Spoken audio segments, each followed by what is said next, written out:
I've been proud to serve my country, and I feel that military experience has given me the skills needed to prepare for a high-tech job here in the civilian world. When I separated first time in 1996, I struggled to find a job in Jacksonville. I decided to join the Air National Guard to help me boost income to support my family. I was called to active duty during September 11, and I was able to finish my tour of duty and retire after 26 years of service in 2011. I was fortunate to find a job at Saft almost immediately. I enjoy my work here at Saft because I'm able to apply what I learned in the military in the high-tech and manufacturing settings. I'm proud of the product we make and of my contributions to the company that represents such possibilities for the future. And now, it is my honor to introduce the President of the United States, Barack Obama.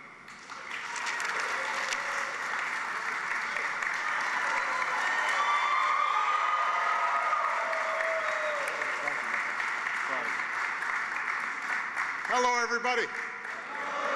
Well, please, everybody please have a seat. It is great to be back in Jacksonville.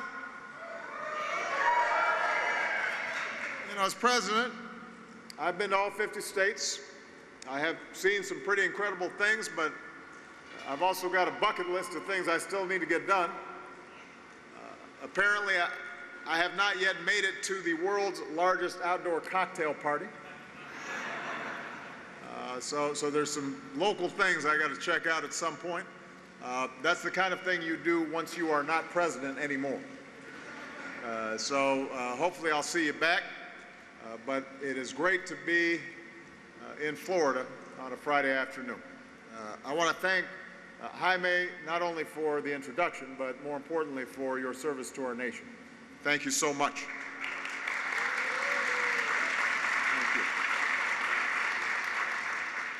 I also want to recognize two outstanding members of Congress who are here. Representative Corrine Brown. Where's Corrine? Hey, Corrine. And Representative Patrick Murphy.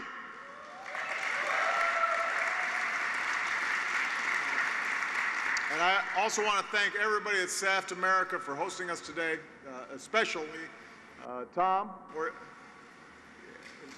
Al-Saidi. And Chris Canute, you can't miss him.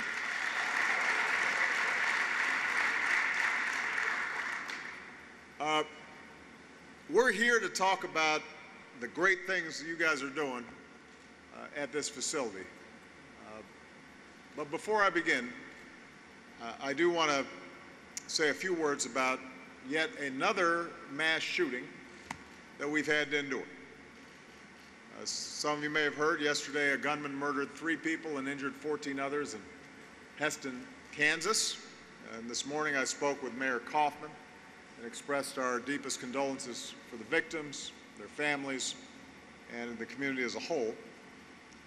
This comes after last weekend's rampage in Kalamazoo, Michigan, where 6 more innocent Americans were gunned down. And these acts may not dominate the news today, but these are 2 more communities in America that are torn apart by grief. And I felt it was important for me to say something today because somehow, as I've said before, this becomes routine. These sort of mass shootings that are taking place.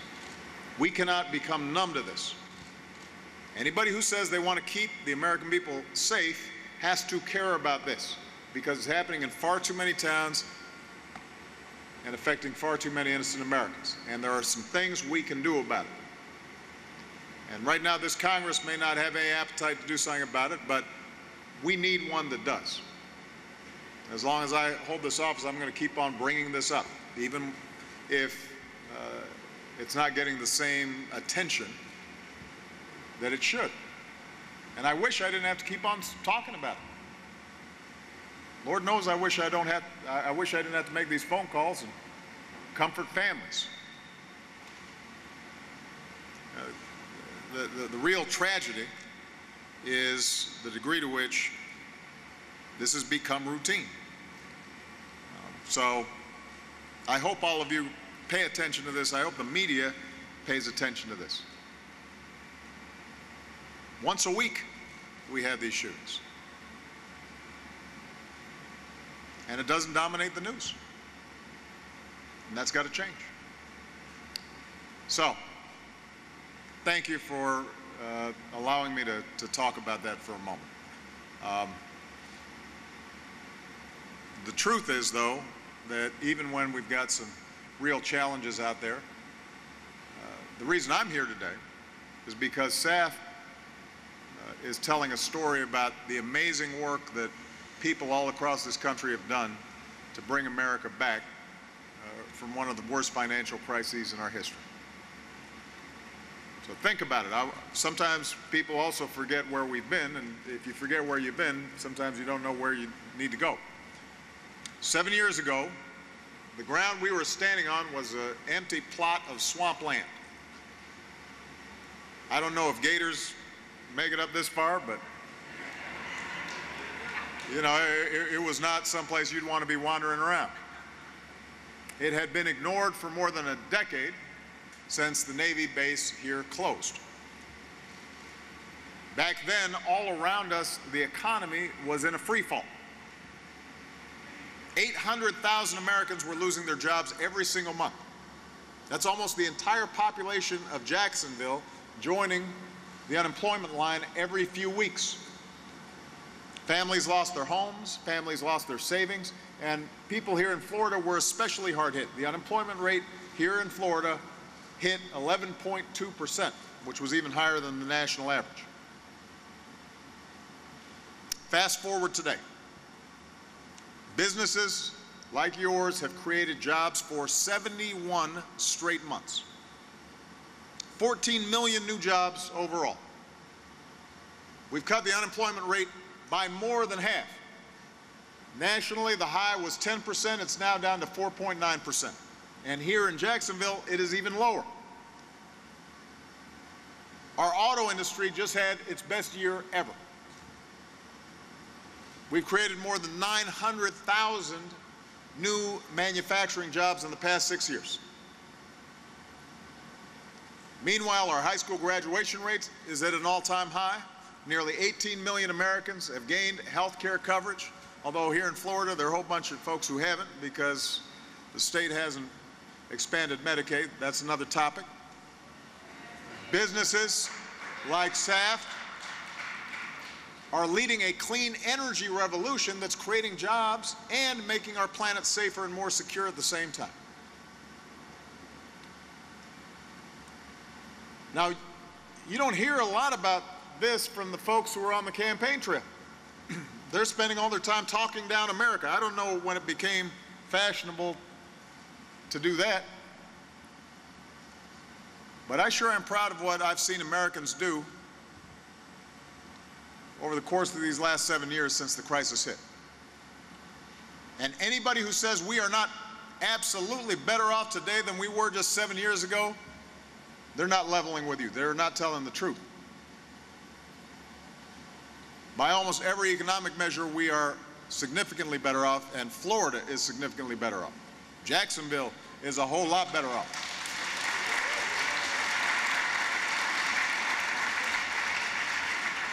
And the reason I make this point is none of this was an accident. It happened because of your hard work. It happened because of your resilience. It happened because Americans looked out for one another, and families scrimped and saved, and workers retrained, and businesses hired and expanded, and students hit the books. And it happened because early on, my administration put in place some pretty smart policies to rebuild our economy on a new foundation for growth and prosperity. And thanks to America's steady, persistent work, those policies are paying off in big, tangible ways. And we're not talking about it enough. And if we don't talk about why it is that things got better, then we may end up pursuing policies that will make things worse. It's not to argue that everything's perfect. There's still folks who are looking for work. There's still problems in terms of people getting higher wages. being able to save for college, being able to retire. But if we don't recognize the progress we've made and how that came about, then we may chase some snake oil and end up having policies that get us back in the swamp. So part of what made us able to recover was something called the Recovery Act, which I fought for from my first days in office. We just marked the 7th anniversary. And that recovery plan was a success. At the time, there were a bunch of folks who said, what, it's not working, it's not happening, because it didn't happen overnight. But you ask any credible economist, and they will tell you that if we had not acted, if we had not passed the Recovery Act, if we hadn't saved the auto industry, if we hadn't taken the steps we did, we could have fallen into another Great Depression. And if you doubt that, you look around the world. Because in places like Europe, where they took a path of cutting and not investing in clean energy and not investing in transportation and not investing in worker retraining, some of the same strategies that some politicians were arguing for right here in the United States and are still arguing for, those countries still have double-digit unemployment. Today, some of these countries still face double-digit unemployment. We're doing better than them on almost every measure. Here's what the Recovery Act did. It cut taxes for businesses investing in the future. It cut taxes for 95% of working families, more than 100 million families overall. The extensions of some of these measures are still in effect, and they're helping more than 1 million families here in Florida making ends meet. We extended aid to help working people put food on the table, kept millions of people from falling into poverty. And that in turn meant that they could be customers at local businesses, and that helped support local businesses in the area.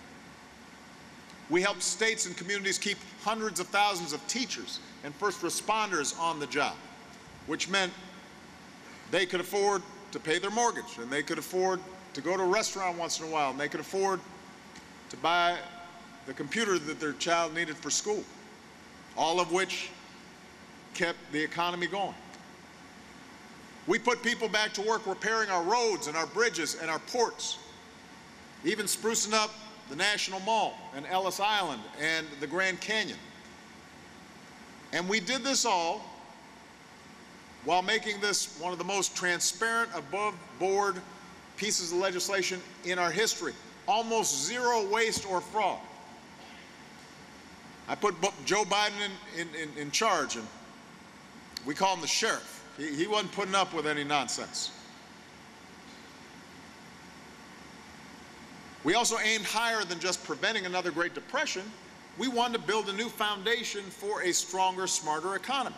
We wanted to build a future where prosperity wasn't fueled by reckless speculation on Wall Street and excessive consumer debt and pursuing paper profits. We wanted a future that was solid, where prosperity is built and shared by a skilled, productive workforce.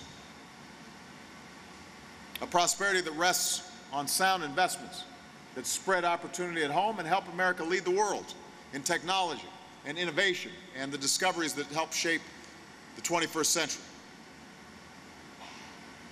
And so I came here to Saft to show what it means to invest in the future.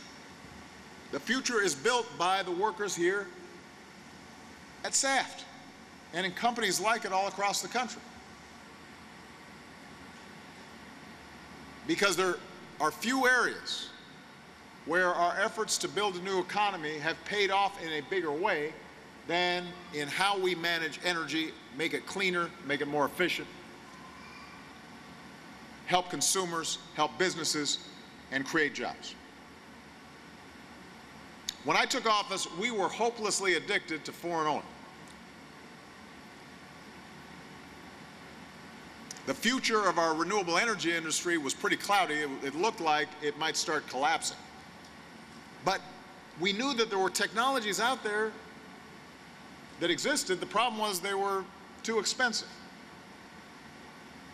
And because credit had frozen during the recession, it meant that a lot of entrepreneurs, a lot of businesses, they couldn't scale up to start taking advantage of these new technologies. Meanwhile, countries like Germany and China were racing ahead towards clean energy, creating the jobs that come with it, and we were falling behind. And I knew that the nation that won the race to drive the global economy and new energy, that was going to be the nation that won the 21st century, and I wanted America to win that race. So here's what we did. As part of the Recovery Act, we made the largest single investment in clean energy in our history. We invested in solar power. We invested in wind power. We invested in geothermal power. We gave seed money to entrepreneurs and businesses to get them to work with these promising new technologies and get them out of the door faster. Almost 98% of those investments that we made under one of our loan programs are paying off. Taxpayers are getting their money back and some, and these businesses are thriving.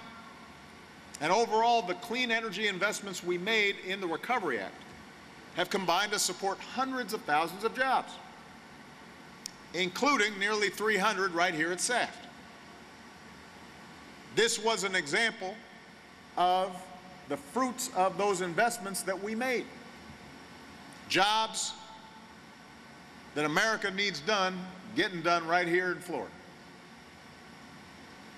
Just look around. You see what a difference hard-working Americans with some smart help from the government have been able to accomplish. 7 years ago, electricity from solar was just getting off the ground. Today, we've multiplied the amount of solar power America produces 30 times over. 7 years ago, there were just a handful of large-scale utility solar plants in America. Today, there are more than 30. Solar jobs are growing 12 times faster than other jobs. They're paying better than average. Meanwhile, we've tripled the power we harness from the wind. We've cut our net imports of foreign oil by nearly 60%.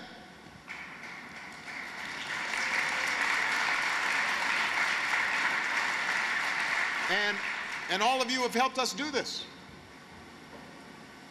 Thanks to the investments we made in the Recovery Act, we've seen huge gains in our advanced battery industry.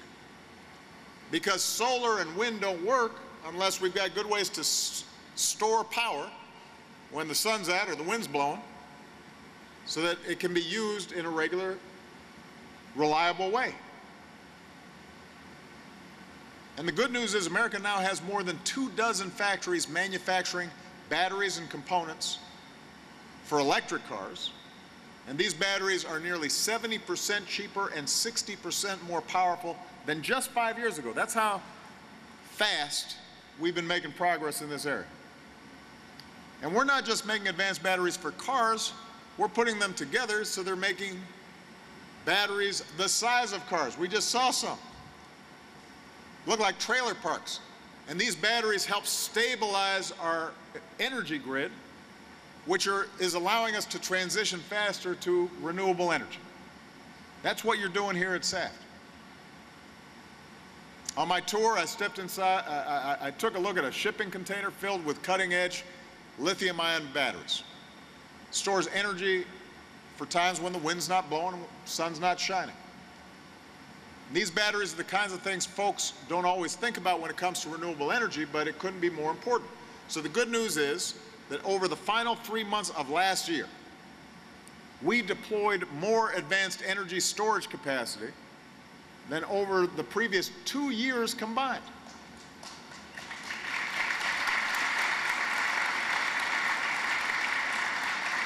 And that's what we should be investing in. Clean energy is about owning the kind of innovation where America's always been the leader. Clean energy is about unleashing the potential of all these new technologies, because we can figure some stuff out just about better than anybody else. And just think about what we can do with something like solar in a place like the Sunshine State.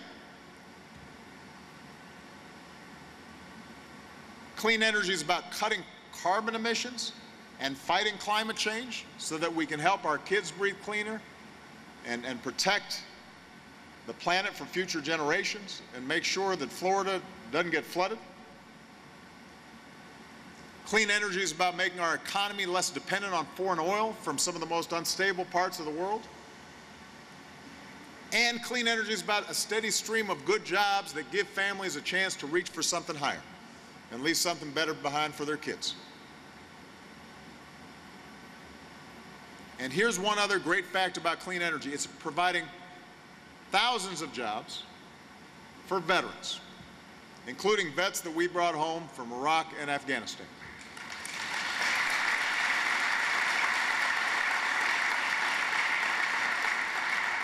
I've often said to CEOs across the country, if you want a job done right, hire a vet. And that's why, working with them, we've been able to see the solar industry commit to hiring 50,000 more vets in the coming years. This has been part of Michelle's and Jill Biden's Joining Forces program. So here at Saft, more than 1/3 of your employees are veterans. In fact, if you're a veteran, please stand up so we can thank you for your service.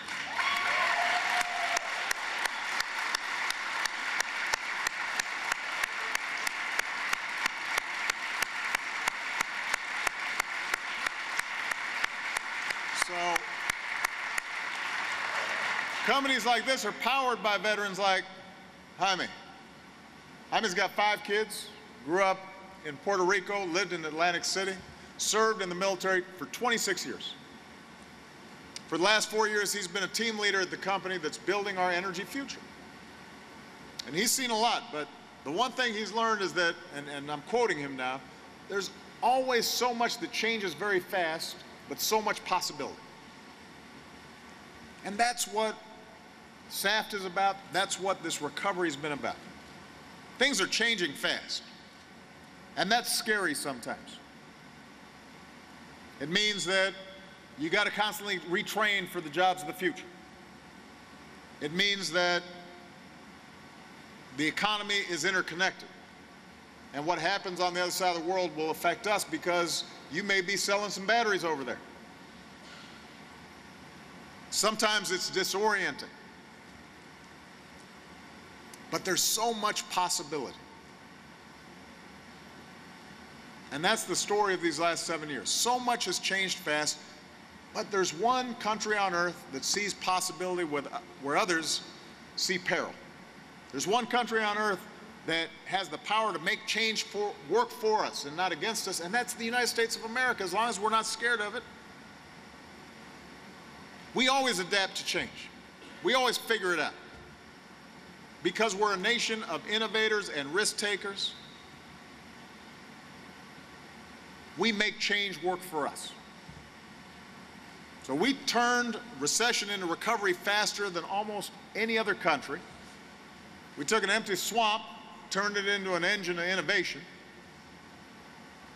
And we knew that it's going to take more than 1 year or even one president to get to where we need to go, but we can see real, tangible evidence of what a new economy looks like. It looks like this facility right here. It's an economy. It's an economy that's brimming with new industry and commerce and new energy and new technologies and highly skilled, higher wage workers. It's an economy that is producing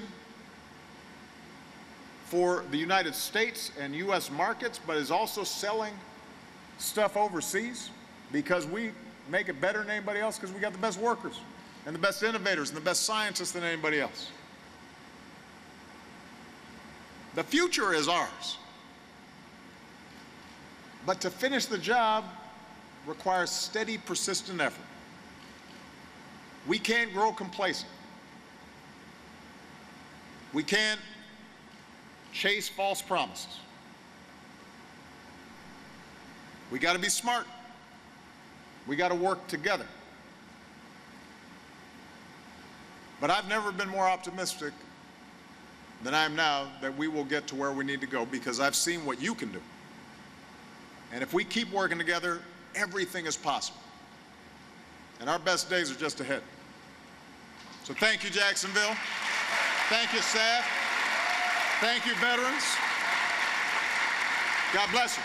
God bless the United States of America. Thank you.